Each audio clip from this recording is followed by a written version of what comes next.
Rants Gen V, the only Gen V podcast that knew Big Emma had it in her all along. I'm one of your hosts and jack of all trades, Mono, and with me is my co-host and master of none, Kira. Hello. We got Big Emma.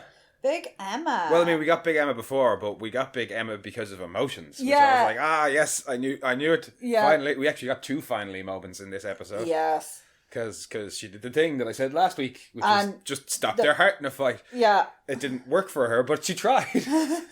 But yeah, this episode definitely had a bit more meat on it compared to last episode. Not that it was bad. No, it grounded we needed an episode to ground us back in the environment and just like how drastically it's changed compared to her first day of walking in and it all being like drug fueled and consent seminars by a naked guy, and this time it was all slightly oppressive. It's like normal, but it's not. It's all very authoritarian and new worldy. Yeah. Well, brave new worldy, as you said. But yeah, we needed that. Like, time has passed and here's where we are now in the first episode. Yeah, and this is just how much attitudes have changed. And and you do see more of that in this episode, but yeah, this episode there's a lot more like plot stuff happens. Yes.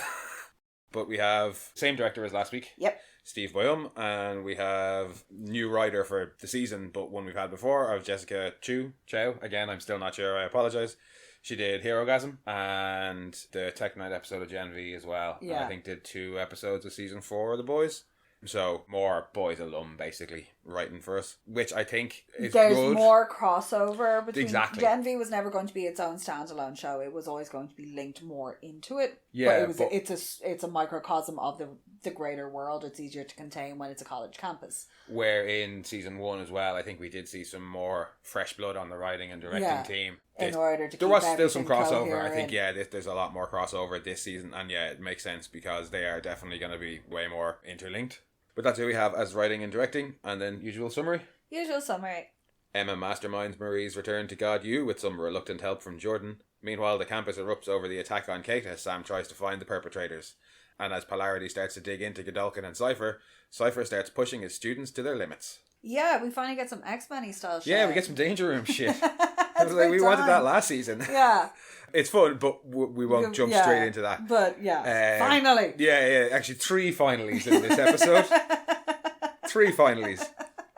But that's not where we start. We start with Marie recording an awkward... Oh my god, it's so bad. It's not an apology video, it's a hey, I'm back video. Yeah, we're just going to gloss over what was happening and continue on posting content as normal, like that big thing didn't happen that's over there. In fairness though, I do like Emma's plan. It's like, we'll do for you what they did for us. And they're just going to have to go along with it because it's out there. The point. Yeah, she's like, the more public you are, the less chance they can disappear you, which is the same thing that they did before. Yeah. Like, it's the one thing they know works for them when they're in the public eye. Yeah. And you get that reinforced later on with Emma and the weird, creepy social media teacher lady. Yeah, Modesty Monarch. You get that reinforced as well, like, that they need to be public because the more public they are, the safer they are. Yeah, and Emma even says that when Marie fucks up the take. Yeah. And they kind of start talking about the plan. That's what Emma's saying. She's like, no, this is the safest way for you to be, is to be... I love the fact that Boy Jordan is the bitchier one. Oh, absolutely. Boy Jordan is such a prissy little princess. I love it. They're still dealing with the left abandonment. Yeah, I have some issues with the resolution of that. No, I think I can kind of understand it, but yeah, we can talk about that when we get to it. That could just be because I'm fucking vengeful. It's true. You hold a grudge. I do hold a grudge. It's one of my favourite things to do. So yeah, I don't know if I could get past that as quickly. When Jordan finds out what they didn't know about Andre, I think is what helps them get past it as well. Yeah. But again, we're getting ahead of ourselves, as is tradition on this show. Yeah, they argue a bit back and forth. Yeah, there's some storming. There's some very dramatic storming off. Yeah, well, Jordan actually comes out with it and is like, "It's all right. You fucking left us." Yeah, you left us. Like, we're just we've been beaten around this bush. Yeah, because you have a special relationship with this bush. Because I don't. You left us. Yeah, Marie is like, if I had known bush on fire, that Andre would have died and this would have happened, I'd never have. And she stalls, and Jordan's like, "What? Fucking left us?" Yeah, didn't turn around, didn't come back, didn't try anything. And Emma, being the voice of reason as she often is, particularly in this season, it seems, is like, "Look, could we just get this done? Yeah. We can deal with everything else later. We can't run away. It's not a viable option. Let's just fucking do this. And they do it. We see the actual video. Hey, fam. Yeah, it's weird because Marie never talks like that. Yeah, and then you get it later on as well. She's like, hey, fam. And it's like, oh, please stop. But you see, the plan has worked because it's not just people watching it on the phones. Yeah. It's on the screens in the cafeteria with breaking news. Talking about it. Yeah, she's back. Everybody's seen it. And then the first thing we see after that is her sitting across the desk from Cipher. Oh, God. I love that I scene. finally worked out Cipher's cadence. It's John Malkovich, particularly as Cyrus the Virus. Yes, it was a bit weird. Mostly just in it's when he's giving her the files in particular that it's most noticeable. Like last week. And once I got that, I was like, oh, okay, I'm cool now because that was bugging me. No, last week it was just Cipher. In the speech that he gave to the students where I thought he was had a weird cadence, and the rest of it was okay. But yeah, in this, it's just the way that character speaks. It's very kind of deliberate, and I do like it. I like the way he's mutters under his breath about it being total bullshit. Yeah, when she's like, "I'm just happy to be back," or "I'm just grateful." He's like, "That's such bullshit." She's like, "I'm sorry, what?" He's like, "Come on, you want to kill me right now?" You're one eye twitch away from jumping across this table and tearing my throat out with your bare teeth. He plays some great mind games there. I'm not sure exactly what his end game is but I had a thought last week and I was like, no, that's ridiculous. But then last week or last night? Last night. Then I had the same thought, and we've had a discussion, and I was like, no, that's too fucking ridiculous. It's just, well, I mean, last season I was the one who was like, look, there's no way they're going to have a whole fucking separate sentient thing inside Butcher. That'll be way too much for people to and that was exactly what it was. So look, but yeah, they're making a big deal. Just some guy. They're making a big deal about the fact that nobody knows what he does, and I said last episode that he had mind powers because it's in the name, and he says, I think Cate about not liking what she finds. And that could just be what you said, if he's got a messed up brain. Yeah. Like when Butcher showed Mesmer what was going on inside his head. Yeah. But yeah, fuck it, I wouldn't even want, I can't even see the shit that's going on in my head, and I wouldn't want to go look around in there. Beyond them just saying that nobody knows what his powers is, I was just like, that's weird. Yeah, sorry. But that's weird because we always know what somebody's powers are. There's files somewhere. He's not that black opsy. Is he just some guy? Yeah, is he just a guy? Is he just a human who's just really, really massively on Vough's side? Is he one of the Nazi doctors? Is he a Nazi doctor? Is he a clone? Is he You keep your friends close and your genetic clones of Hitler closer? Is he a new Vought? Is he part of the It remains to be seen, but anyway, yeah, we both just had this idea that... Is he from Brazil? What? Germans. Argentina, surely. Argentina. But no, yeah, we just both had this thought independently of one another that maybe he's human, and that would be a funny twist. And this is going to be the biggest bluff ever that he has. Is whereas Tech Knight did have the crazy reputation and shit like that. Cause I was like, is Tech Knight just some dude as well? Because his powers weren't all a lot of what he says couldn't be verified. He is very much working. We see his powers in use in season 4, but he was also in Gen V. But in season 4, when Huey's going in as Red Weaver, MM confirms he's got super smell, he's got super sight, he's got super hearing, he's got super senses. So he does actually. We still don't know what Cypher's powers are, and we just both thought it would be funny if he doesnn't have any. Yeah, if it turns out at the very end that he is just some guy, he actually doesn't have powers at all. He's some deep plant that they have that's been working, because they said he was in Vault Mexico for a while. Well, he openly admits to Marie straight away as well. He's like, I know you saw me in Elmira. Yeah. Is he just some doctor? Is he high up? Is he actually a Vought? When she asks him what he was doing there, he immediately changes the direction of the conversation and starts talking about her and being look, I understand this must be tough for you, especially after finding out about Andre. You must feel guilty, but actually you shouldn't, because he kind of did it to himself, and here's the proof. No. He didn't say you should feel guilty. He said your guilt must be a Catholic master. No, yeah, that's right. Yeah, your guilt must be. Yeah, and I was like, oh, that's so beautiful. Thank you so much for that. That's line. A great line, yeah. And then, yeah, gives her the folder of Andre's medical records and tells her to keep it because it might help her it might help her get some closure. Yeah, but she talks about the neural micro tears that him and his dad have. So he knew, and he knew and he did it. It was basically, so he knew it was suicide to do that. I'm surprised he kept it from you. I guess you never really know. Some people it's just more mind games and shit. And lets her head off with it, but just before she walks out the door, he's like, "Oh, you're friends with Emma and Jordan, aren't you? Yeah, keep an eye on them. It's dangerous to be a guardian of Godolphin right now." And she's like, "What are you talking about?" "Oh, Cate got attacked last night." Cate Dunlop was attacked. It's okay. She's in the hospital. You know, thoughts and prayers and all that stuff. It's just he's so flippant. I know. It really is. His most flippant bit comes later in the episode. Yeah, but just the way he's like, thoughts and prayers, and then he just smiles at her. And it's really weird. He reminds me also of Amos from The Expanse. Oh, right, yeah. That could just be the beard, though. No, the times when Amos just doesn't get it. What he said is like a social faux pas. Oh, and he just stands and smiles, like when he's like changing Demos. Yeah. And he's like, what? It's an accurate representation of what it looks like now. And he's got a touch of that going on. Yeah, I suppose I can see either it. Deliberately or unintentionally missing the point. Firecracker pops in for a little news update on Cate. Yeah, she's looking better considering last time she was hawking lungs up while she was like... It's a good point, actually. While she was running around shooting people in Seven Tower, when she's chasing your man, she's just like, fuck it. And then just shoots him. I'd guess Sage has come back. Yeah, she don't shown Homelander. He can grow his own titties. No. But we saw at the end of season 4, Sage came back and was like, next time you'll listen to me. Yeah, showed Homelander. It was all part of the plan.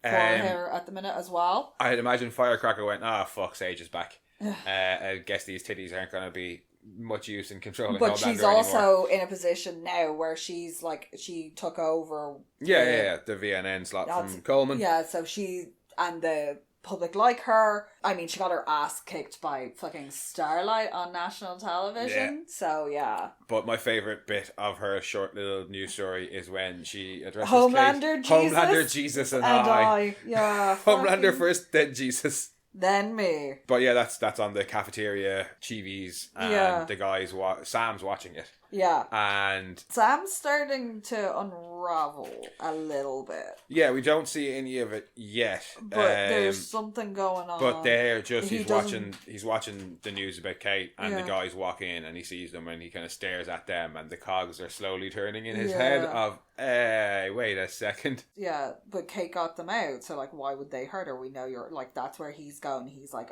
he thinks they just hurt her because she tried to help them. Well, I think it's just... At that point, he sees the three of them walk in, and it's like, oh yeah, they just came back, and Cate suddenly gets attacked. But the three of them have a debate again about whether or not they should run.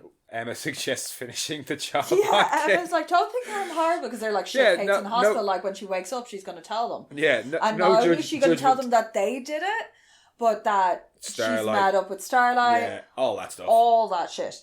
And no judgment to Emma. I would kind of been like, we need to kind of go and just, smother her a little bit.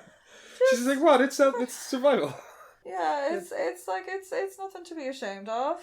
And Marie's like, what? Go and intentionally murder somebody this time instead of accidentally murdering them.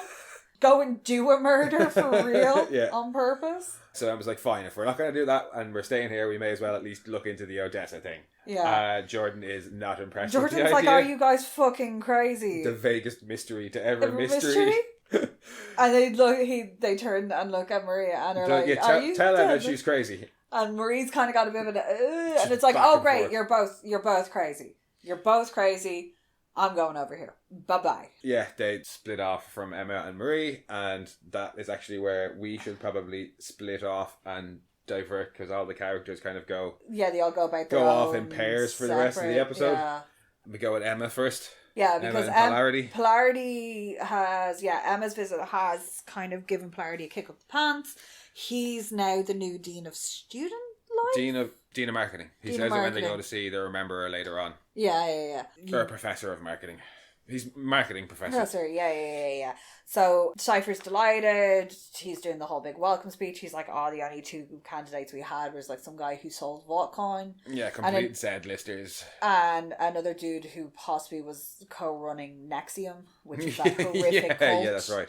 Yeah, not laughing about the cult, just the reference to it. Yeah. Absolutely horrific cult, then. Yeah, so he's like, yay, welcome to the team. Also, Polarity's jacket is so cool. Says they won't be able to pay him half of what he gets off his SAG residuals. Yeah. And I'm like, I thought residuals were traditionally crap. Or is the point just that his films were that popular? Yeah. That even shitty residuals are enough to keep him going. Well, there was Polarity Area 51, Polarity Area 52.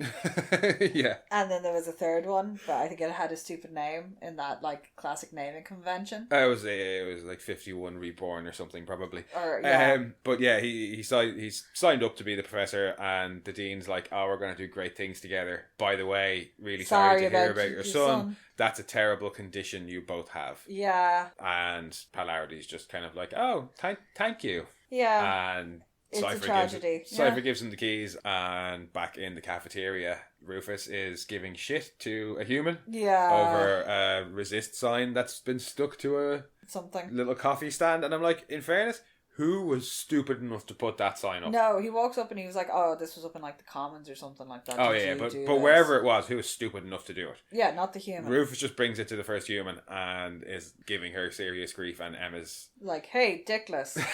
Yeah.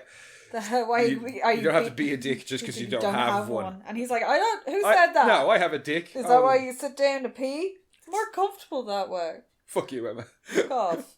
And yeah, I would quit. Oh yeah, that girl needs to quit. Quit immediately. Why would any human work on that campus?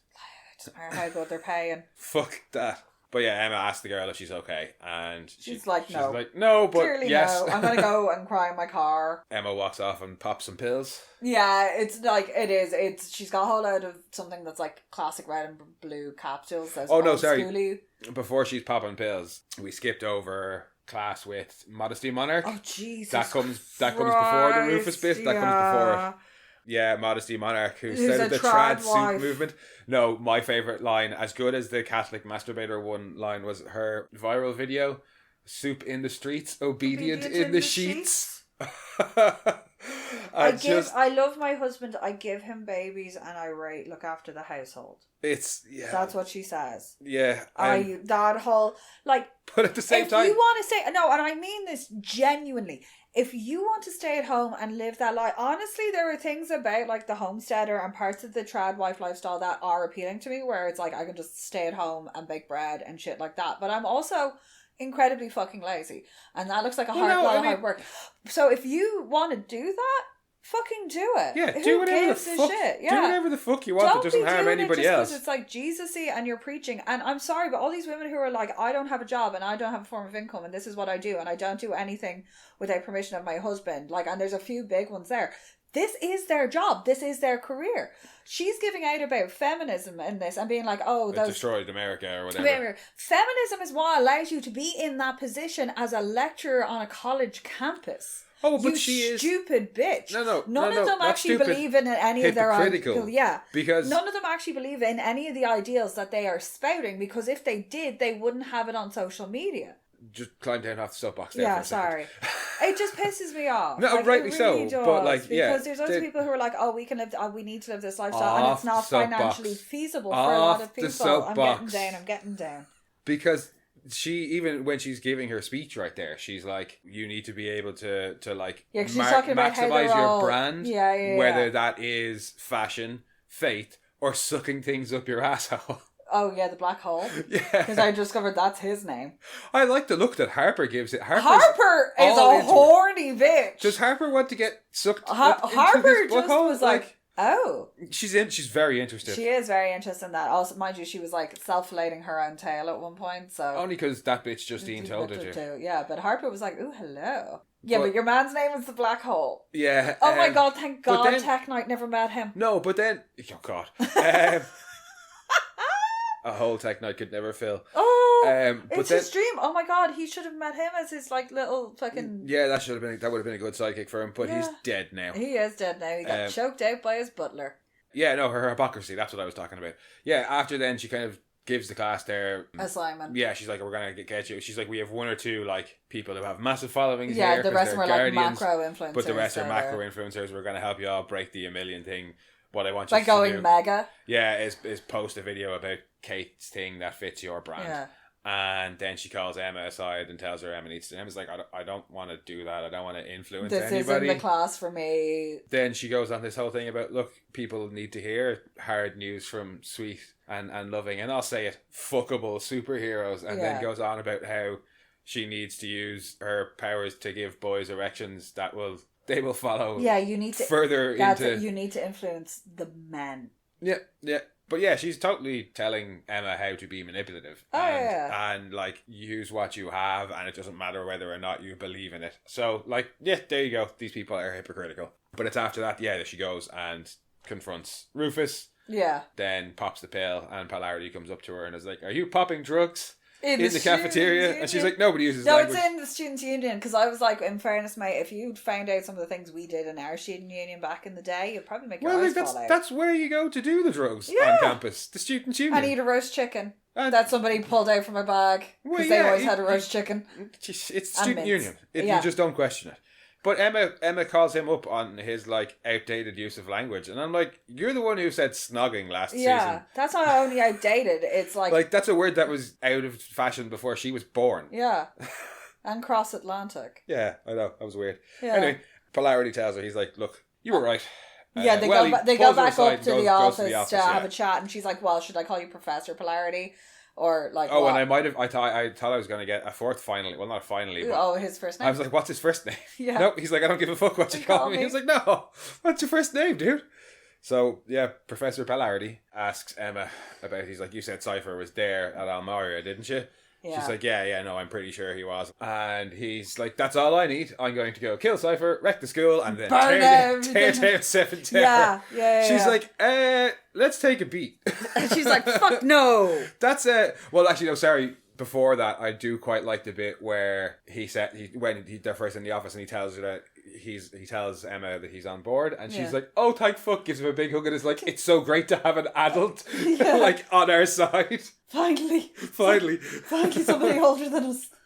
I quite like that bit. Yeah. But yeah, he goes off on his like, I'm going to burn it all down, and she's like, no, don't do that. And he's like, no, fuck that. Like, do you think it's a coincidence that the only one who didn't get out of there is a young black man? Like, I did everything I could to try and protect him, and it was all for nothing. No, they have to pay. And she then kind of tells him to cop onto himself by being like, Andre used to say about you that you were the smartest person he knew, and that by the time you were 3 steps inside a room, you knew how to work every angle and every person in that room. Yeah. And so you can kind of see the look. We need some of that now. You see the look on Polarity's face as she's saying this, of just being like, oh shit, that's how he thought. That's how he actually thought of me. Like, and he's like, oh, okay, yeah, maybe you're right. Like, Odessa, tell me about it. She's like, yeah, look, we don't know much about it. We just know it's his project. That Starlight said Marie had to look for it and that it was important. He's like, Starlight said that? Oh shit, it must be pretty important. So, and he's like, well, I don't know anything about it, but I know where to start looking.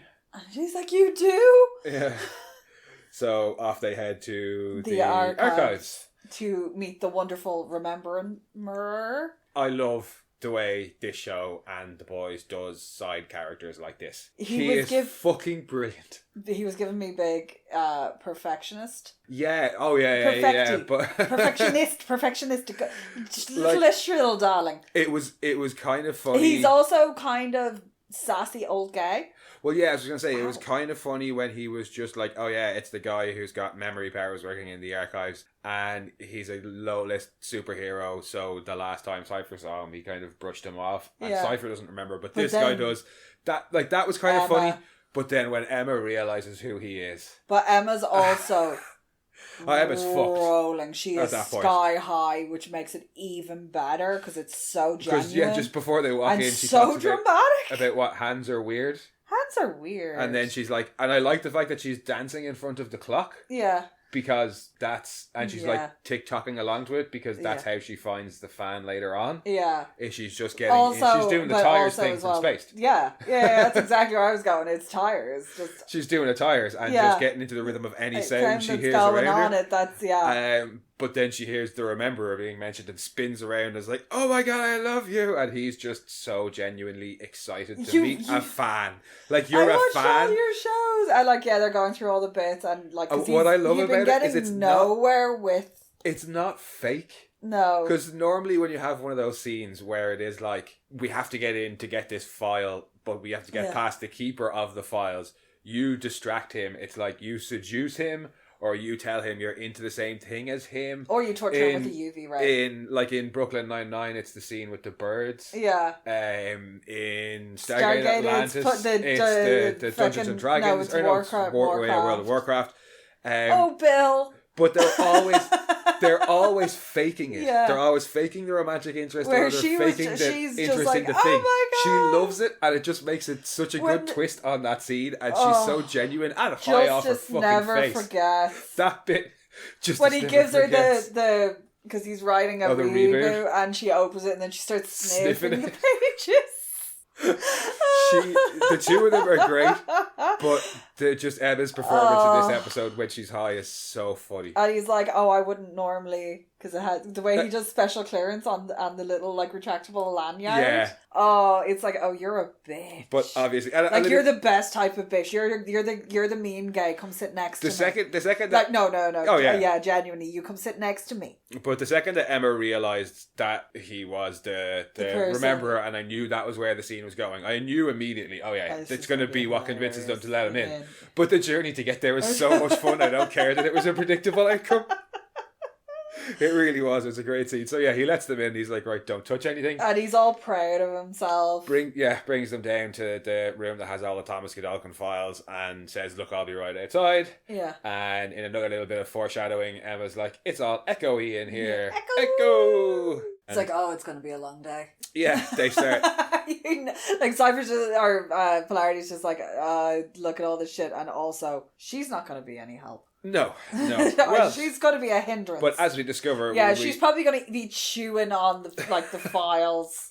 Other stuff happens. And because he does ask her, he's like, are you high? And she's like, I am rolling. Yeah, she's like, get one Xanax. But yeah, they get in there and we kind of cut back to them after other stuff happens. And they're... Like, Polarity's gone through like a massive they've gone through loads files. of stuff. And he's like, we're never going to find it. And Emma's like, I suppose we should probably look in the secret room before we go. And Polarity's like the what now? I can hear the fan. She's like, I can hear the fan going in there. Yeah. But that's also like, they're so used to, because he can hear it as well then. Yeah. But they're so used to phasing, like to probably ignoring a large part of like, background noise. Like if you're hearing 90% of what our brain does is block out stimuli. But because she's still like in that hyper focused, I'm higher, my brain is searching for a beat mode. Yeah. She's zeroed in on it. And she got the echo straight away because that room is bigger than it actually is. And luckily they have a superhero whose powers are moving metal things. I think he just unlocks the door as opposed to trying to... I don't think he forces it open because it doesn't look like he uses as much. The lock. But also he's been doing this for way longer. And the big door opens and they go in and it's that room out of Father Ted. Ted? Yeah. It really full of Nazi memorabilia. And a clan hood. And see, here's some German rifles and here's some German helmets. Don't suppose you have anything from the Allied side there, Father? No, that sort of thing wouldn't interest me at all. At least there's not an old Nazi in the corner. No, but there is a whole lot of clan stuff that's not in the Father Ted room. No, but the Father, Did you mean both of us straight away were like, that's the Father Ted racist episode. What was it? You're all right there, Father. I hear you're a racist now, Godolphin. I don't know if I have much time for the all racism with the farm. And in the evenings, I like to sit down with a nice cup of tea and listen to the radio. I don't care who he's racist against, so long as I can have a go at the feckin' soups. Anyway, so they go into the room and it's full of... Also, side note, fuck Graham Linehan. Oh yeah, absolutely. Fuck Graham Linehan. And fuck KKK members and Nazis. Yeah. But the room is full of Nazi and KKK shit. And Polarity is like, I feel uncomfortable.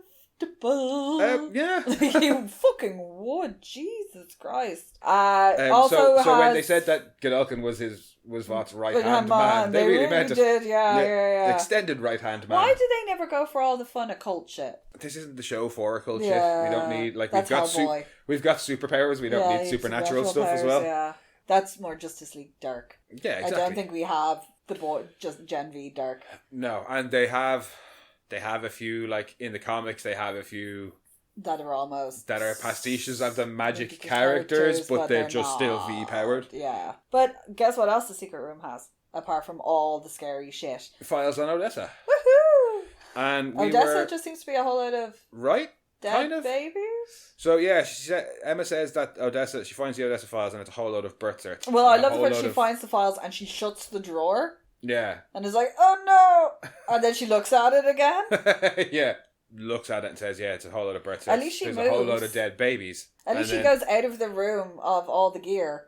Yeah. And into the other room before. Yeah, that would be a worse room to get caught in. But yeah, she walks out and is looking at it and says, yeah, there's a whole load of dead babies and birth certs. And then turns around to Polarity and is like, I know what Odessa is. And has this big smile and is like, screams, I know what it is. Or we know what it is. And just gets giant straight away. Explodes into the room. Explodes all around the room. And the Rememberer is busy writing his reboot script in a bit that sounds awfully like somebody breasting boobily down the stairs. Yeah, it's not the best one because there's the secretary in 10 Things I Hate About You who's writing a romance novel and she's trying to... There's a great bit where one of the students comes in and she's trying to find a word. Yeah. And she's like, turgid. Yeah, like throbbing. And we're turgid. Too messing in cash. Yeah, Mr. Peanut, you got something you'd like to share with the class? But yeah, he is writing very much she breasted boobly down the stairs. Yeah, alarms go off. And he's like, oh shit! He runs in and giant Emma is there naked and Polarity's there looking kind of embarrassed and confused and he just says, oh yeah, she does that.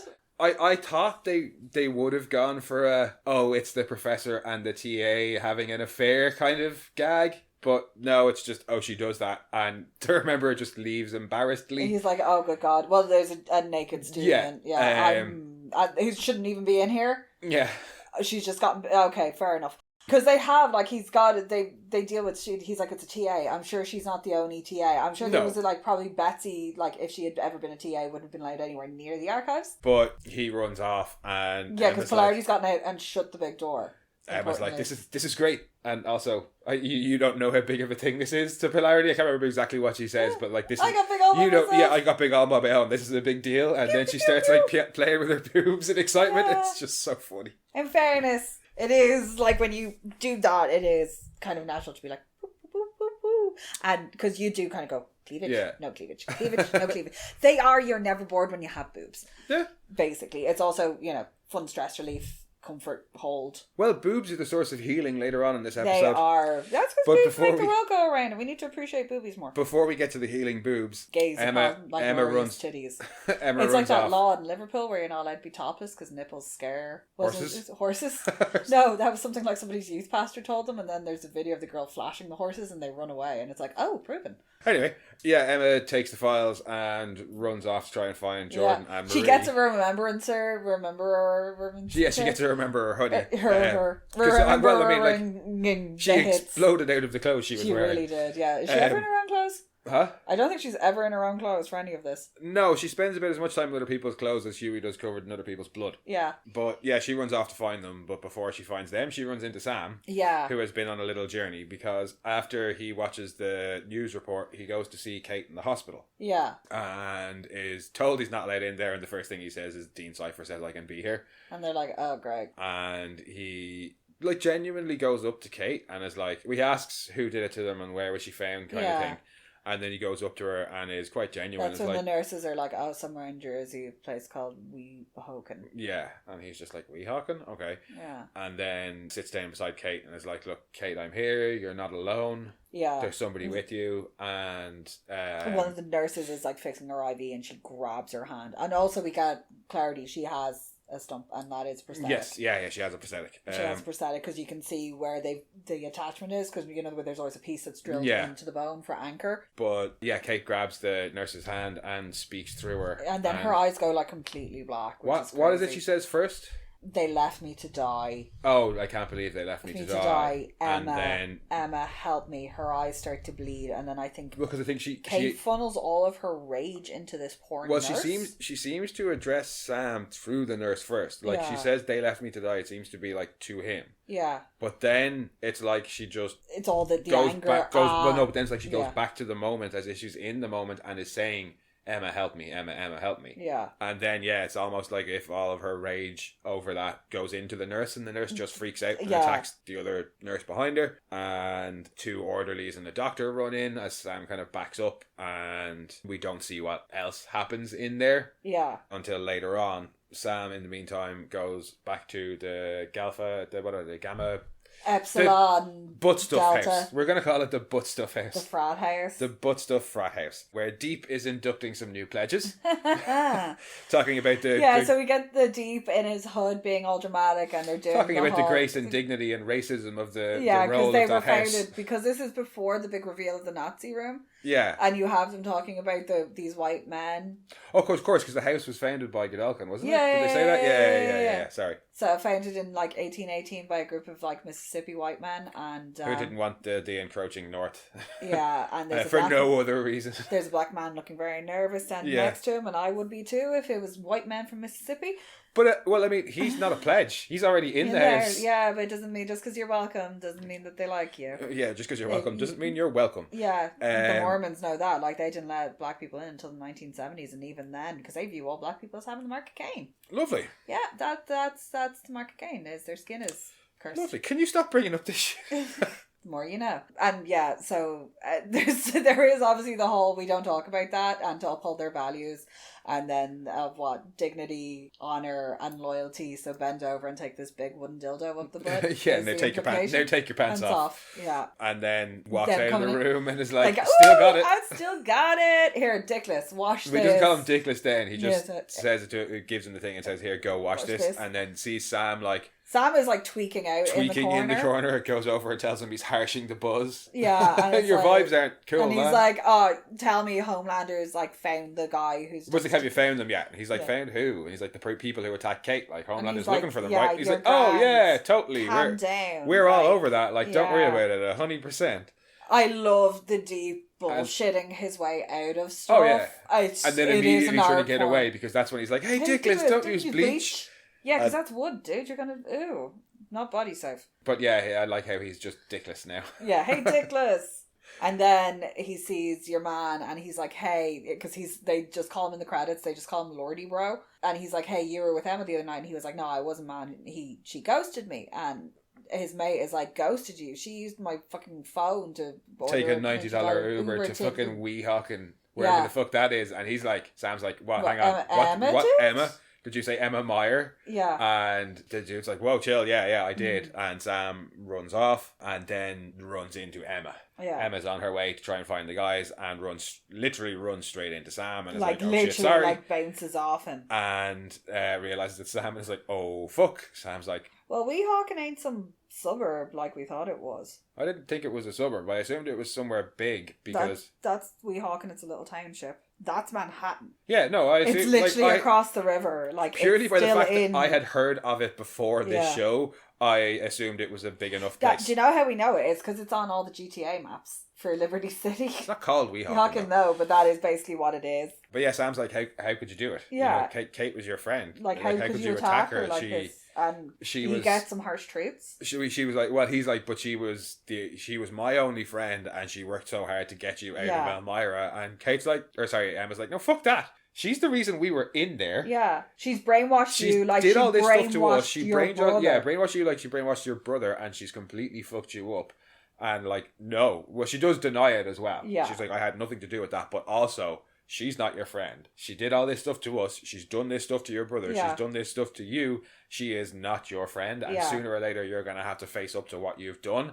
And he drops his arm, and she kind of takes that to be like, right, time to get the fuck out of here. Yeah, I'm out of here to see it. Skirts past him and eventually makes her way to Marie and Jordan, who we should probably check back in with. Yeah. Because after they leave in the cafe, the next that we see Marie, she's recording her video for Cate. Yeah, out in front of Cate's door, and it's the Hey Fam, and it's super cringe again. I'm going to move swiftly past it because I can't. Well, even Marie thinks it's cringe because the second she's done with it, she's like, oh my god, that was like, I can't believe I had to do that. She goes into her room, Jordan's in there, Jordan's reading through the medical file that Cipher gave Marie and is like, what the fuck is this? And Marie's like, well, apart from some mind, like Cipher gave me it could be part of mind games. I don't know why you gave it to me beyond mind games. And Jordan's like, no, it's fake. And Marie's like, no, I actually think it's real. It's legit. Like, I actually think it's legit. And there's a bit of a realization there that like he didn't tell them that he was sick and that, you know, he knew trying to move the door would potentially kill him. Yeah.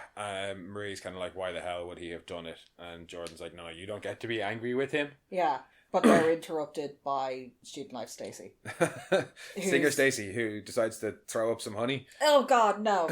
No, it's so gross. And then she's like, do you want some? It's like, no, you're not a bee. Yeah. Ew. Yeah, no, thank you. No, you're grand. But she's like, I've been looking for you. Yeah, Here's I've been sent to look after you and watch you, help you settle in. You're late for the hero optimization seminar. Yep. So off they go to that. Social media or Student Life Stacy terrifies me. Yeah, she's terrifying. But She really does. She's so chipper. I can't. They get to the hero optimization hall, and Jordan's like, I can't. It's balthamization. Yeah. Every time they say optimization, that's just what pops into my head. Well, a couple Valmorphinize. Balthamization. But yeah, we were like, woohoo! When they get there, and Jordan says, this used to be the Chief Apache's Center. Big Chief Apache's Diversity and Equity Center. Yeah. And I'm like, Big Chief Apache, or whatever he was called, Apache Chief or Chief Apache, he was a white dude in a like Native American headdress that we saw at the V52 Expo. Yeah. Where they're old heroes.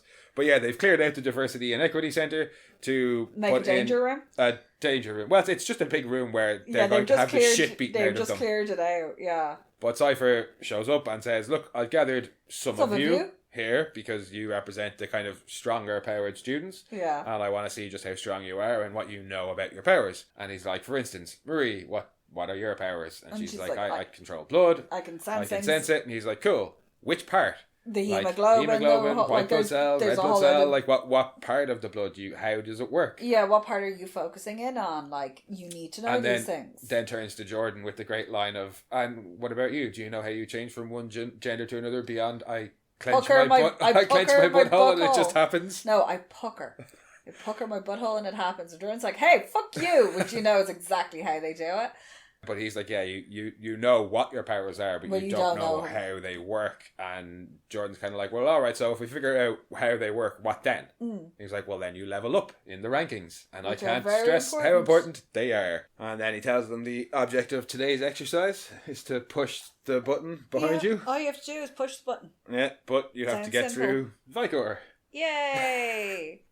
And in walks this massive... Yeah, Vicor's just huge. Massive dude. Vicor just seems to be, like, a big...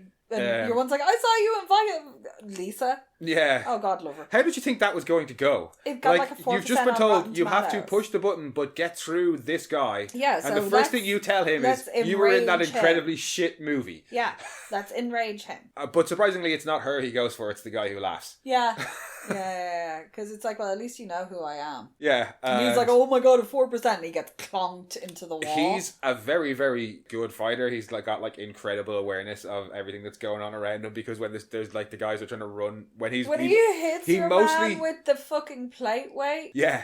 That's the way he's mostly just... Well, the only ones who fight are Marie and Jordan. Yeah. Lisa has a freak out at the... She's doing all the screaming. Lisa nearly takes out Marie. Lisa's doing all the screaming and just... The rest of them do try and go for the button at one point or another. Yeah. And get knocked out of the way, but Lisa doesn't try at all, and Jordan and Marie are the only ones who fight. Yeah. But he's great at just knowing when somebody else is going for it. Yeah, just flinging something at them.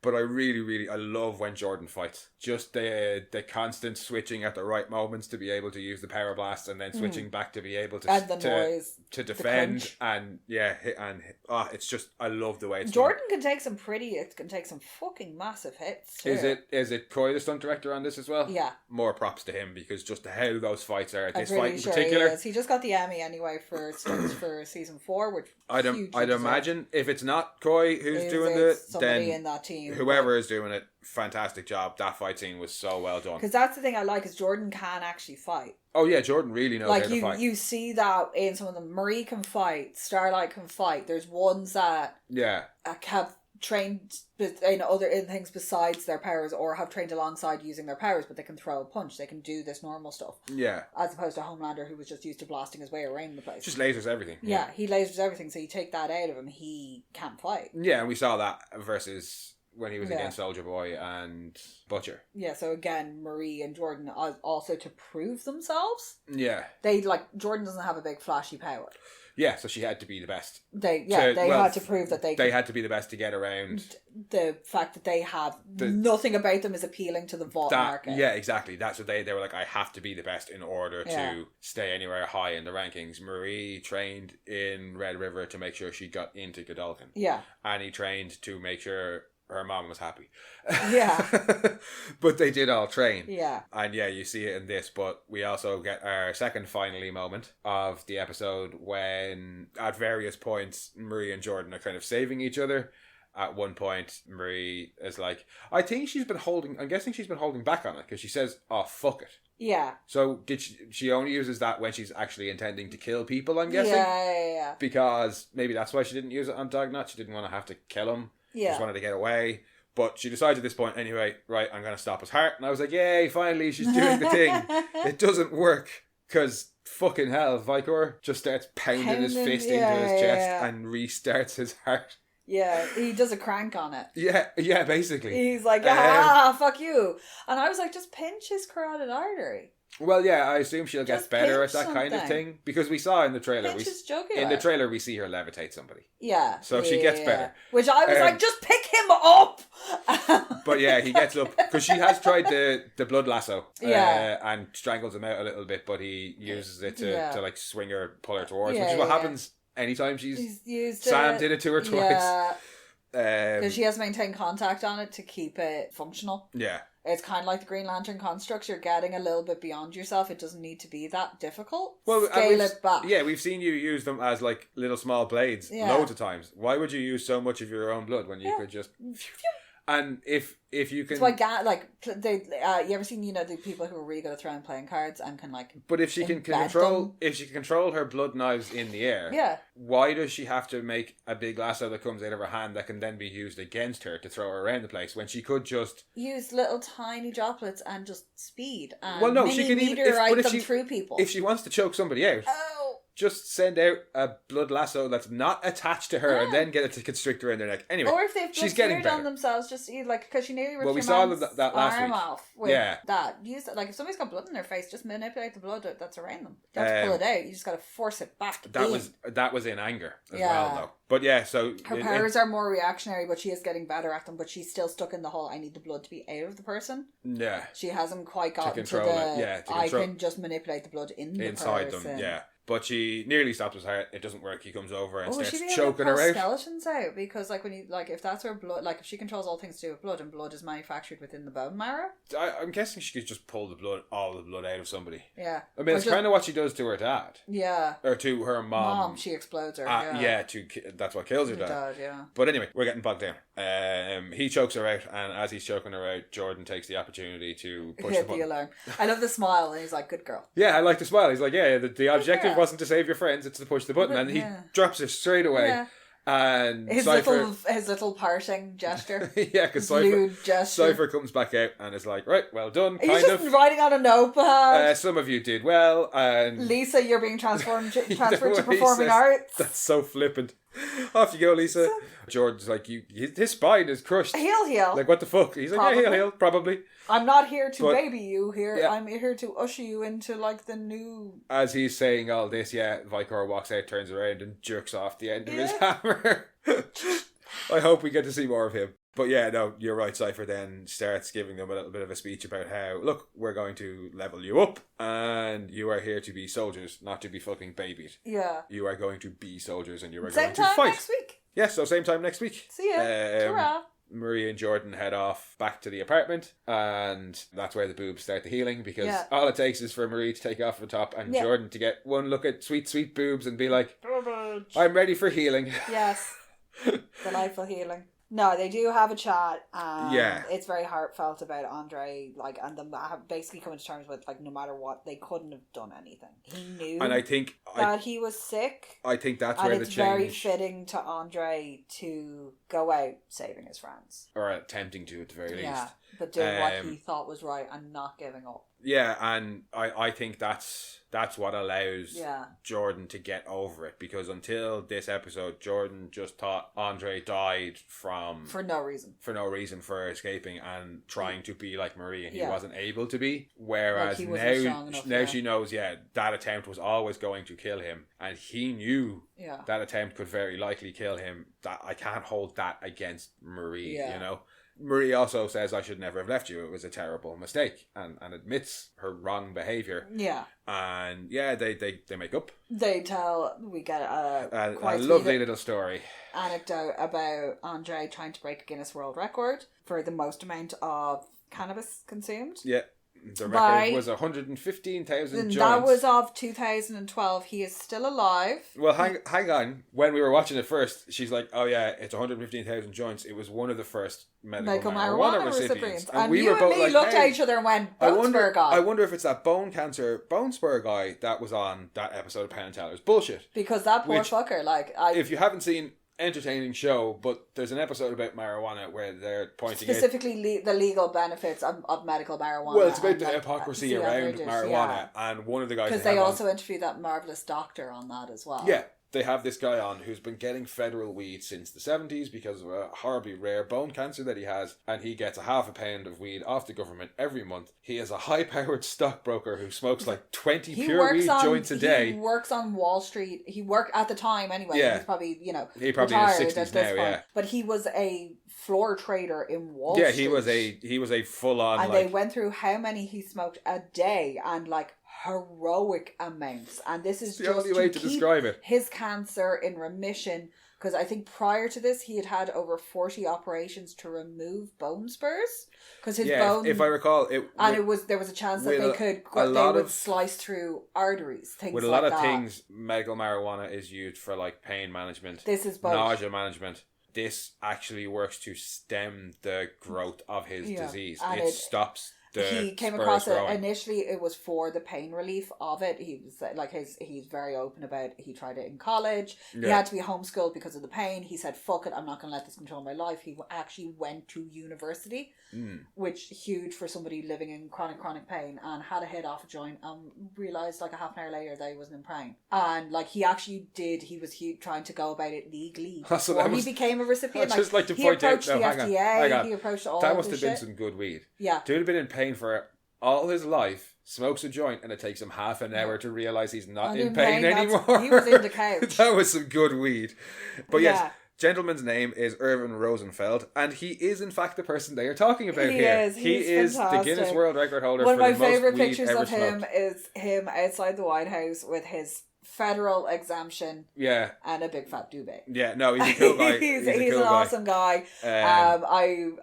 He deserves all the love in the world. Yeah, he has a horrible disease that you would never wish on anybody. And he did fair fucks to him. Yeah, that's who they're talking about. Woohoo! But that record was of 2012, I think. 2009, I think. Yeah. So 16 years ago. But yeah, Andre... His big cookie tin, though, and he was like, this is what I get. And they're they're pre-rolled, yeah. And he goes through, in the bullshit episode, he does go through, how much he tries to smoke in a day. He's a cool guy, but we're a Gen V podcast. Yeah. Not a medical marijuana podcast. No. Well, we are for, medical marijuana, don't get me wrong. But we got to keep going with the episode. So Jordan says that, he full on tried this and was baked all the day long for a few months. Yeah, and then started to ease off, and Jordan just assumed that he had given up and just went back to a regular level of weed smoking. But they say that last year... Well, in fairness, what was he, microdosing shrooms? We saw him plenty stoned in the first season. But yeah, Jordan says they found his diary in his dorm room last year, and that he was still keeping track. Yeah. And was still trying to go for the record. And that's pure Andre. Yeah. And I thought, having rewatched season 1 as we did, and thinking back on it, one of the things we said last season is that I didn't get enough off Andre. And while I still would have liked to get more off Andre, I got more than I thought I did. Yeah. But yeah, so they have their little kind of reconnection moment over that story, and they kiss. Hands touch legs. We cut away to something else, and when we cut back to them, they're snuggling. They have, they're snuggling. Coitus. Not a cigarette. No cigarette. Jordan asks if they can just go on a date. Be fucking normal. Oh, actually, sorry. Before, when they kiss in the previous scene, Jordan asks if is it okay? Girl Jordan is okay. And Marie's like, whatever you do is okay. Yeah, and then I was crude. And Maverick was like, right. Can you change bits? Can you be like half and half? And Maverick was right. But also, we forgot, Maverick appeared earlier in this episode in the toilet watching Marie's video. I just wanted confirmation that Maverick was okay. I told you he was alive. I know, but Maverick's awesome. But yeah. Because Maverick kills Sloane, and I just want more Sloane. When Jordan and Marie are back in Cuddleville, Jordan asks for a date, and can we just go out and watch a movie and kiss in a car? And what way are they kissing in that car if one of them's getting jabbed in the butt with the gear stick? I couldn't work that one out. I was like, what are you doing? Like, a handbrake I would understand. Sitting on it? Sitting on it badly? Like, how are you? I don't know. Anyway. Yeah. Like, that one made me stop and think. I was like, what are you doing? Marie seems a little bit confused by the request. Yeah. But it's just, Jordan just wants normalcy. Yeah. Can we just go and do something normal? Our lives have been so crazy for the last year and a bit. Can we just Has she told them relax? that she grew up in Red River yet? Well, like, they know her parents are dead, but like, she grew up in... I'd assume that would have come out. Dates are not something she's probably ever gone on. No, I assume that would have come out. But yeah, they go back to some kissing, and Marie says she loves Jordan. Yeah. And Jordan's like, you what now? Who? Marie's like, oh wait, is that not okay? Jordan kind of bumbles out various no's and yeses. And is saved by the fireworks. Before having to say anything back. Yeah. There's fireworks outside, and they're like, hey, what's going on? And head outside, and everybody's celebrating. They found a use for Jubilee. Yeah. Hey, let's get the fireworks girl. She's not good for anything else. Her name is Sparkle. Of course it is. Yeah, because I will always like, Jubilee is the shittest hero, and I will fight people on that hill. But yeah, all the Starlighters are outside. Or sorry, all the students are outside. Everyone's outside. It's like a fucking riot. They're all saying justice for Cate, justice for Cate. And because Vaughn apparently have found these people who attacked her.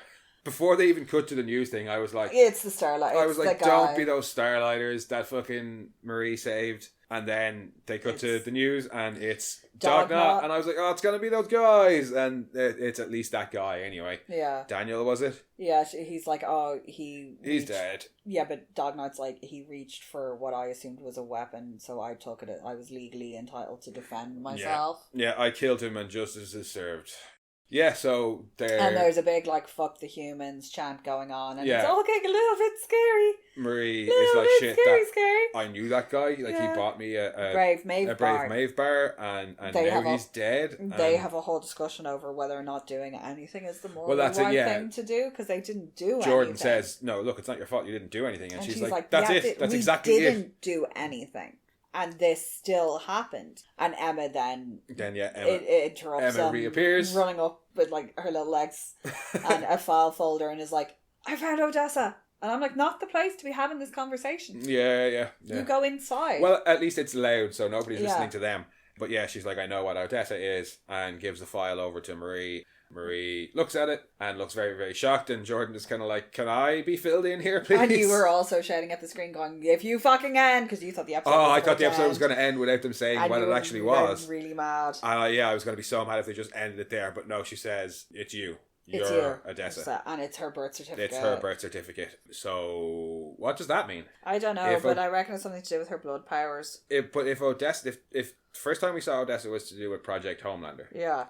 They gave Homelander all the powers, and he's uncontrollable. No, but Homelander got V in utero, and he's the only one who ever did. Or he was supposed to be the only one. He was a test. Yeah, he was a test tube baby, shot up with V, and then the embryo was implanted into some poor runaway. And we know what happened there. But if that's what Odessa was, does that mean that Marie is also like that? Is that why they can't find Annabeth?